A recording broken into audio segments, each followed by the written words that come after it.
నమస్కారం. వందే మాతరం మీడియాకి స్వాగతం. హెడ్లైన్ చూద్దాం.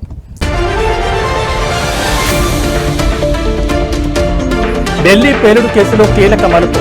కాన్పూర్లో మరో డాక్టర్ అరెస్ట్.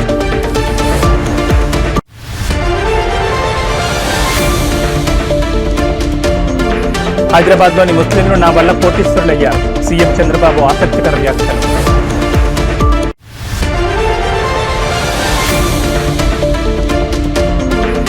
రేపు తేలనున్న జూబ్లీహిల్స్ ఉప ఎన్నిక ఫలితం. యూసఫ్గూడలోని కోట్ల విజయభాస్కర్ రెడ్డి స్టేడియంలో ఓట్ల లెక్కింపు.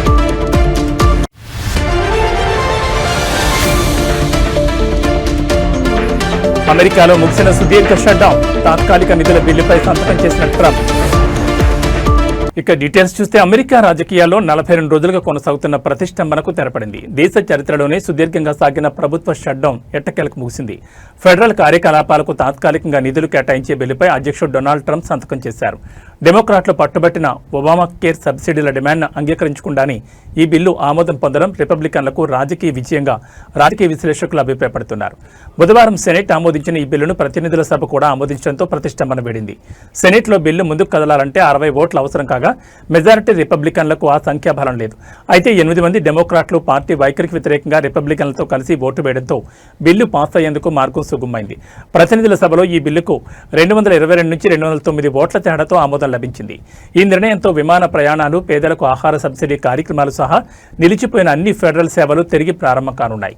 అయితే అన్ని కార్యకలాపాలు పూర్తి స్థాయిలో అందుబాటులోకి రావడానికి కొంత సమయం పట్టొచ్చు. షట్డౌన్ సమయంలో పనిచేయని, వేతనం లేకుండా పనిచేసిన ఫెడరల్ ఉద్యోగులందరికీ వారి బకాయి జీతాలు అందనున్నాయి. బిల్లుపై సంతకం చేసిన అనంతరం ట్రంప్ మాట్లాడుతూ ఇది ఒక గొప్ప రోజు అని వ్యాఖ్యానించారు. వచ్చే ఏడాది జరిగే కాంగ్రెస్ ఎన్నికల్లో ఈ షట్డౌన్ను ప్రజలు మర్చిపోవద్దని ఆయన సూచించారు. అయితే డెమోక్రాట్లు కూడా ధీటుగా స్పందించారు. ప్రతినిధుల సభలో డెమోక్రాటిక్ నేత హకీమ్ జెఫ్రీస్ మాట్లాడుతూ ఈ ఏడాదైనా రిపబ్లికన్లు ఒబామా కేర్ ట్యాక్స్ క్రెడిట్లను పొడిగించాలి, లేదంటే వచ్చే ఏడాది ఎన్నికల్లో అమెరికా ప్రజలు వారిని ఉద్యోగాల నుంచి తొలగిస్తారని హెచ్చరించారు.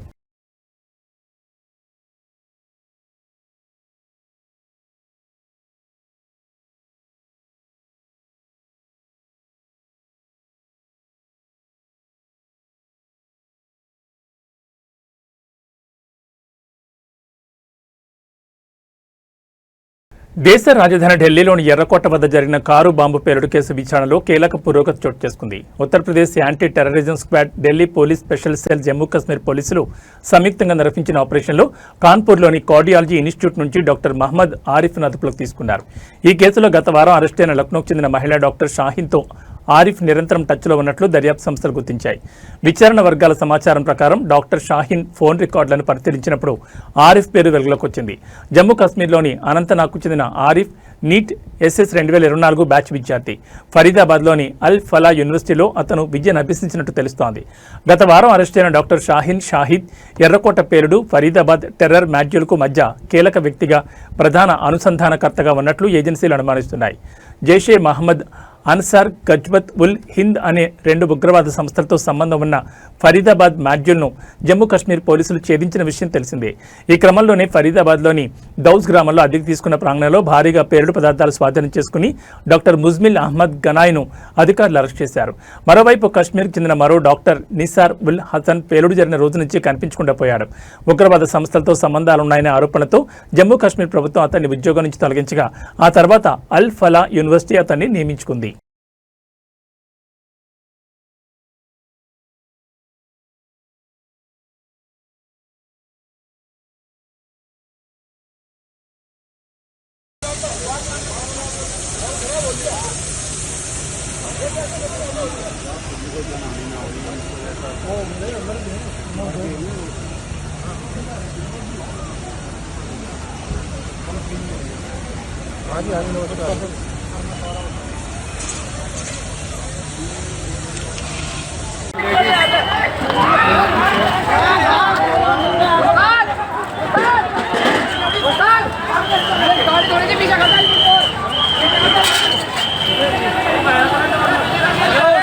హైదరాబాద్లోని ఓల్డ్ సిటీ ముస్లింలు తన వల్ల కోటీశ్వర్లయ్యారని సీఎం చంద్రబాబు అన్నారు.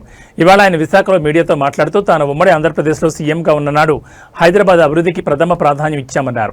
సమస్యాత్మక ప్రాంతమైన ఓల్డ్ సిటీ పక్కనే దూరదృష్టితో ఎయిర్పోర్ట్ను ఏర్పాటు చేశామని తెలిపారు. సిటీ చుట్టూ ఔటర్ రింగ్ రోడ్ వేస్తే ఓల్డ్ పరిధిలోని ముస్లింలంతా కోటీశ్వరులు, లక్షాధికారులయ్యారని గుర్తు చేశారు. హైదరాబాద్ పర్యటనకు విదేశీ ప్రముఖులు ఎవరు వచ్చినా ఓల్డ్ సిటీకి వెళ్లి షాపింగ్ చేసే విధంగా పెరల్స్ ప్రమోట్ చేసింది తానేనని అన్నారు. హైదరాబాద్ బిర్యానీని కూడా ప్రపంచవ్యాప్తంగా ప్రమోట్ చేసిన చరిత్ర తమదని పేర్కొన్నారు. నగరంలో నిరుపయోగంగా పడి ఉన్న ఫలక్నుమా ప్యాలెస్ ను నిజాం సంస్కృతిని కాపాడేందుకు అందులో బ్రహ్మాండమైన హోటల్ పెట్టి దాన్ని కూడా పరిరక్షించామని సీఎం చంద్రబాబు అన్నారు. కేంద్రానికి లెటర్ రాసా, టైం ఎక్స్టెండ్ చేయమంట. నేను ఒకటే ఆ రోజు కూడా హామీ ఇచ్చా, ఈ వక్ఫ్ బోర్డు చట్టంలో సవరణలు తీసుకొచ్చిన ఇక్కడ మాత్రం మైనారిటీ సోదరులనే పెట్టి మీ ఆస్తులు కాపాడే బాధ్యత నాదని ఆ రోజు చెప్పా, ఈ రోజు చెప్తున్నా, ఇది కాపాడుతాను. నేను ఆ రోజు హైదరాబాద్ అన్ని విధాలా అభివృద్ధి చేశాను. నేను దృష్టిలో పెట్టుకున్నది ఓల్డ్ సిటీ పక్కన ఎయిర్పోర్ట్ కట్టాను. మీరు గుర్తుపెట్టుకోవాలి, నేను దూరదృష్టితో కట్టాను. అది కూడా అదే మరి ఒక ఔటర్ రింగ్ రోడ్ వేస్తే ఈ రోజు మీరు చూస్తే హైదరాబాద్ లో ఉండే ముస్లింస్ అంతా బ్రహ్మాండంగా కోటీశ్వరులు, లక్షాధికారులు అయ్యారంటే అది ఆ రోజు నేను చేసిన పని అని చెప్పి నేను మీకు తెలియజేస్తున్నా.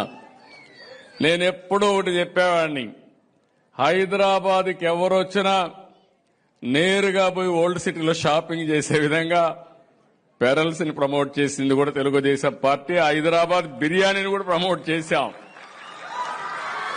ప్రపంచం మొత్తం హైదరాబాద్ బిర్యానీ అంటే దానికి ఒక ఛాంప్ క్రియేట్ చేసే పరిస్థితికి వచ్చామంటే, ఇంకొక పక్క ఆ రోజు ప్యాలెస్ ఉంటే, ఫలక్నుమా ప్యాలెస్ ఉంటే నిజాం సంస్కృతిని కాపాడడానికి ఒక బ్రహ్మాండమైన హోటల్ పెట్టి దాన్ని కూడా పరిరక్షించామని చెప్పి కూడా నేను మీకు తెలియజేస్తాను. ఒకటి రెండు కాదు, నేను వారసత్వాన్ని కాపాడడం కోసం అన్ని విధాల ప్రయత్నం చేశాం. రేపు జూబ్లీహిల్స్ ఉప ఎన్నిక ఫలితం వెలువడనుంది. యూసఫ్గూడలోని కోట్ల విజయభాస్కర్ రెడ్డి స్టేడియంలో ఓట్ల లెక్కింపునకు ఏర్పాట్లు పూర్తయ్యాయి.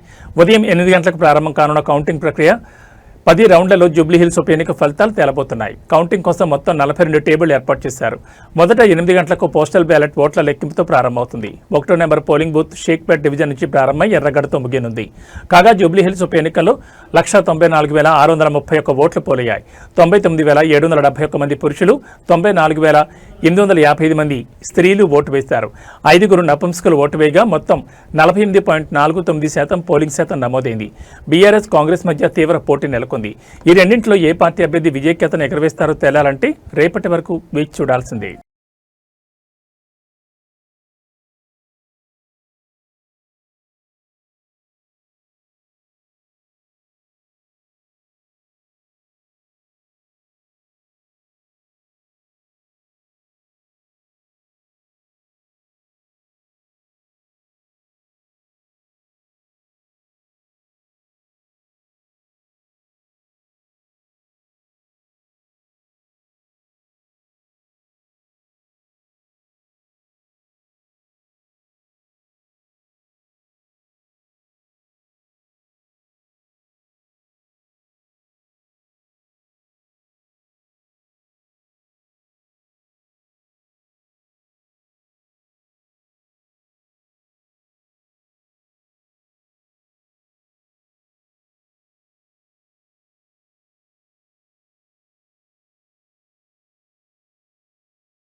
ఇప్పటికీ ఏపీలో చలి తీవ్రతతో ప్రజలు ఇబ్బంది పడుతుండగా వాతావరణ శాఖ మరో కీలక అప్డేట్ ఇచ్చింది. బంగాళాఖాతంలో ఏర్పడిన అల్పపీడనం కారణంగా ఆంధ్రప్రదేశ్లో 2 రోజుల పాటు భారీ వర్షాలు కురుస్తాయని ప్రకటించింది. నవంబర్ 17, 18 తేదీల్లో రాష్ట్ర ప్రజలు అప్రమత్తంగా ఉండాలని సూచించింది. వాతావరణ శాఖ అధికారుల అంచనా ప్రకారం నవంబర్ 17న ఆగ్నేయ బంగాళాఖాతంలో కొత్త అల్పపీడనం ఏర్పడే అవకాశం ఉంది. ఇది వేగంగా బలపడి వాయుగుండంగా మారే సూచనలున్నాయని, దీని ప్రభావంతో రాష్ట్ర వ్యాప్తంగా విస్తారంగా వర్షాలు పడతాయని తెలిపారు. ముఖ్యంగా ఉత్తరాంధ్ర, కోస్తా జిల్లాలు, రాయలసీమలోని కొన్ని ప్రాంతాల్లో భారీ నుంచి అతి భారీ వర్షాలు నమోదయ్యే ప్రమాదం ఉందని హెచ్చరించారు. వర్షాలతో పాటు తీర ప్రాంతాల్లో గంటకు 40 నుంచి 50 కిలోమీటర్ల వేగంతో బలమైన ఈదురుగాలులు వీస్తాయని అధికారులు పేర్కొన్నారు. సముద్రం అల్లకల్లోలంగా ఉంటుందని, అలల తీవ్రత కూడా ఎక్కువగా ఉంటుందని తెలిపారు. ఈ నేపథ్యంలో మత్స్యకారులు సముద్రంలో వేటకు వెళ్లొద్దని స్పష్టమైన ఆదేశాలు జారీ చేశారు.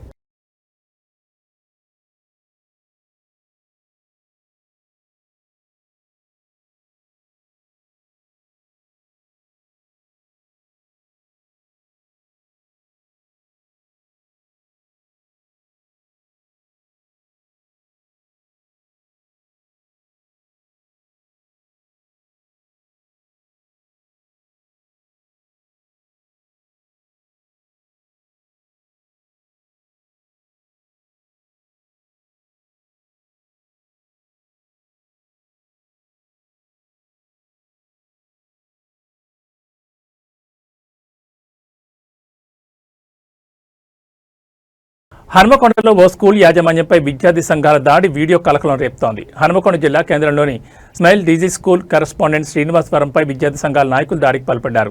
ఈ ఘటనకు సంబంధించిన సీసీటీవీ ఫుటేజ్ బయటకు రావడంతో వీడియో సోషల్ మీడియాలో వైరల్గా మారింది.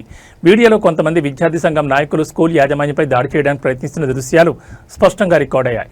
సంఘ నాయకులు చందాల పేరుతో స్కూల్కు వచ్చి యాజమాన్యంతో వాగ్వాదానికి దిగిన తర్వాత దాడికి పాల్పడ్డారనే ఆరోపణలు వినిపిస్తున్నాయి. ఈ ఘటనకు నిరసనగా ఉమ్మడి వరంగల్ జిల్లా వ్యాప్తంగా అన్ని ప్రైవేట్ విద్యా సంస్థలు బంద్ పాటిస్తున్నట్లు ట్రస్మా ప్రతినిధులు ప్రకటించారు. వారు స్కూల్ యాజమాన్యంపై జరిగే ఇలాంటి దాడులను కఠినంగా ఖండిస్తూ ప్రభుత్వాన్ని తక్షణ చర్యలు తీసుకోవాలని డిమాండ్ చేశారు.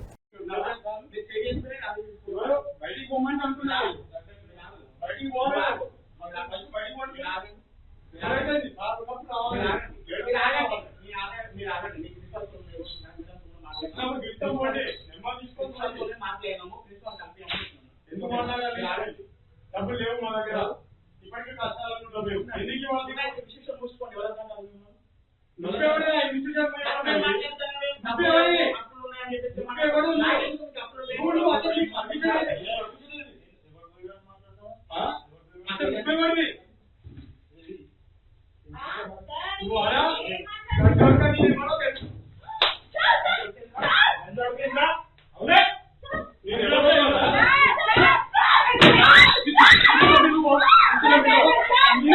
మాజీ మంత్రి వైసీపీ సీనియర్ నేత అంబటి రాంబాబుపై కేసు నమోదైంది. ఆయనతో పాటు మరికొందరు వైసీపీ నాయకులపై కూడా గుంటూరు జిల్లా పట్టాభిపురం పోలీసులు కేసు నమోదు చేశారు. పోలీసుల విధులకు ఆటంకం కలిగించడంతో పాటు వారిని బెదిరించారన్న ఆరోపణలపై ఈ కేసు నమోదు చేసినట్టు తెలుస్తోంది. అంబటి రాంబాబు ఇతర నేతలు ముందస్తు అనుమతులు లేకుండా భారీ ప్రదర్శన నిర్వహించారు. ఈ కారణంగా ట్రాఫిక్ తీవ్ర అంతరాయం కలగడంతో పాటు ప్రజలకు అసౌకర్యం కలిగిందనే ఆరోపణలున్నాయి. ఈ ఘటనపై చర్యలు తీసుకున్న పోలీసులు విధుల్లో ఉన్న తమను బెదిరించారని పేర్కొంటూ కేసు నమోదు చేశారు. అంబటి రాంబాబుతో పాటు ఇతర నిందితులపై భారతీయ న్యాయ సంహితలోని 132, 126(2), 351(3), 189(2), రెడ్ విత్ 190 సెక్షన్ల కింద కేసు నమోదు చేసినట్లు పోలీసులు వివరించారు. ఈ ఘటనపై పోలీసులు తదుపరి దర్యాప్తు చేస్తున్నారు. గుంటూరు పట్టణంలో నిన్న వైద్య కళాశాలల పీపీపీ విధానాన్ని వ్యతిరేకిస్తూ వైసీపీ ఆధ్వర్యంలో ప్రదర్శన నిర్వహించారు. ఈ సందర్భంలో పోలీసులు అనుమతి లేదని అడ్డుకోవడంతో పోలీసులతో అంబటి వాగ్వాదానికి దిగారు. దీంతో అక్కడ కొద్దిసేపు ఉద్రిక్త పరిస్థితులు నెలకొన్నాయి. ఈ ఘటనపై పోలీసులు చర్యలు చేపట్టారు.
జై జగన్ వద్దులాలి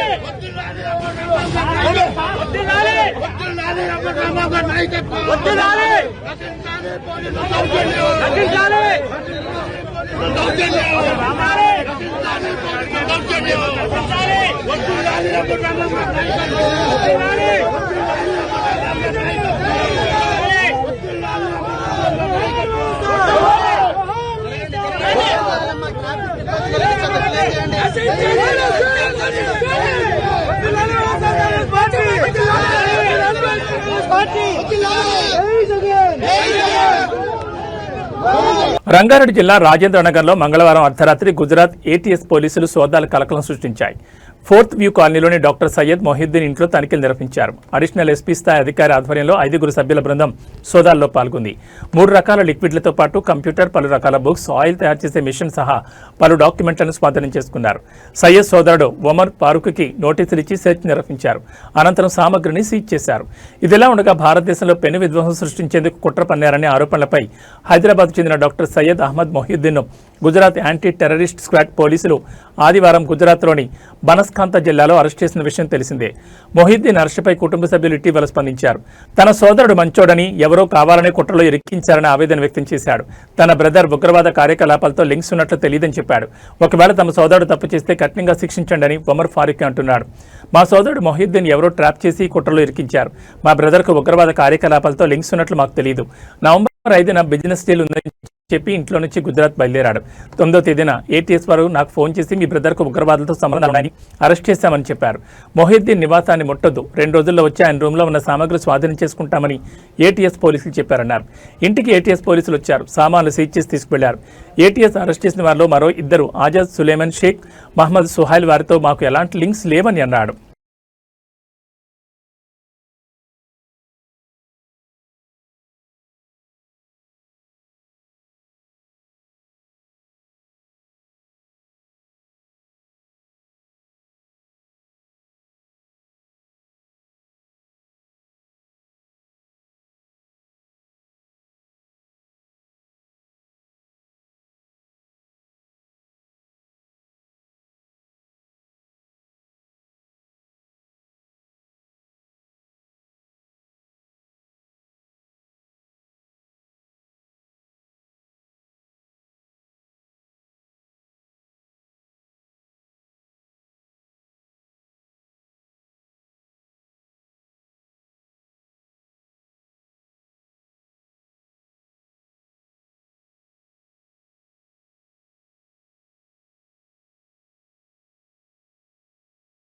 చిత్తూరు జిల్లాలోని కుప్పం నియోజకవర్గంలో దారుణ ఘటన చోటు చేసుకుంది. కుర్మానిపల్లి గ్రామానికి చెందిన రైతు కిట్టప్పను ఏనుగులు దాడి చేసి చంపేశాయి. స్థానికులు తెలిపిన వివరాల ప్రకారం కిట్టప్ప తన రాగి పంటకు కాపలా కాయడానికి రాత్రి పొలానికి వెళ్లారు. గురువారం తెల్లవారుజామున అడవిలో నుంచి బయటకు వచ్చిన ఏనుగులు పొలంలో ప్రవేశించి పంటను నాశనం చేయడం ప్రారంభించాయి. వాటిని తరిమి వేయాలనుకున్న కిట్టప్ప ఏనుగులు దాడి చేసి తీవ్రంగా గాయపరిచాయి. పొలం వద్ద రైతు ఉంటున్న గుడిసెను ఏనుగులు పూర్తిగా ధ్వంసం చేశాయి. స్థానికులు ఘటనాస్థలకు చేరుకునేసరికి కిట్టప్ప అక్కడికక్కడ మృతి చెందినట్టు తెలిసింది. ఈ సమాచారం అందుకున్న కుప్పం అటవీశాఖ అధికారి జయశంకర్ సిబ్బంది సంఘటనా స్థలాన్ని పరిశీలించారు. ఈ ఘటనతో గ్రామంలో విషాద ఛాయలు నెలకొన్నాయి. ఏనుగుల సంచారం కారణంగా భయాందోళనకు గురవుతున్న పరిసర గ్రామాల ప్రజలు రక్షణ చర్యలు తీసుకోవాలని అధికారులను కోరుతున్నారు. కుప్పం నియోజకవర్గానికి చెందిన ఈ ఘటనపై అధికారులు దర్యాప్తును ప్రారంభించారు. అడవి జంతువుల నుంచి పంటలు, ప్రజలను కాపాడేందుకు అటవీ శాఖ తక్షణ చర్యలు చేపట్టాలని గ్రామస్తులు డిమాండ్ చేస్తున్నారు.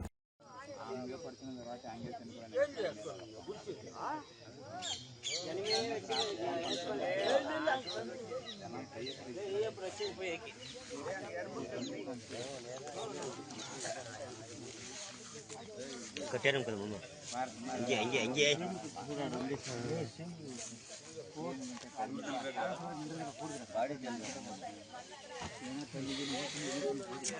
Hey, yam kadriya dunda. Hotte dunda. Hey, ra. Hey. Yo, hotta. Hey.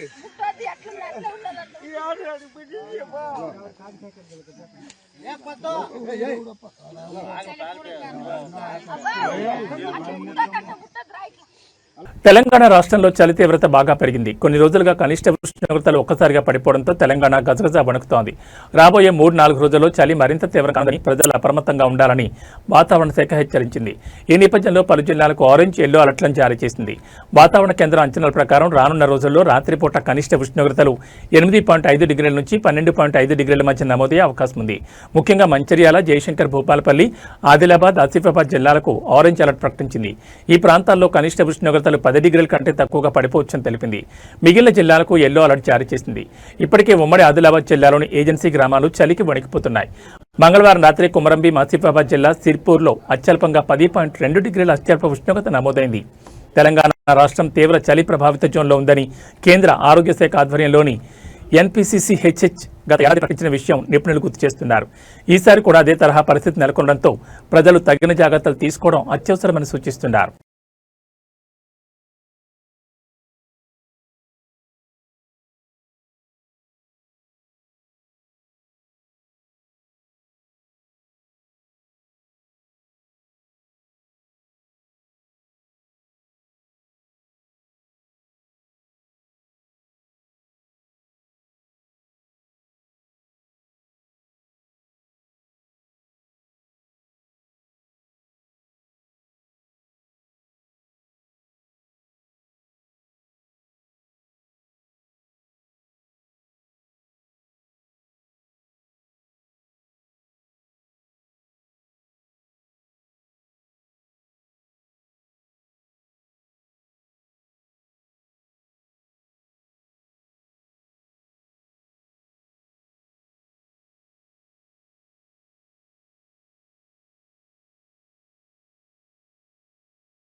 AB bulletin విశేషాలు. నమస్కారం.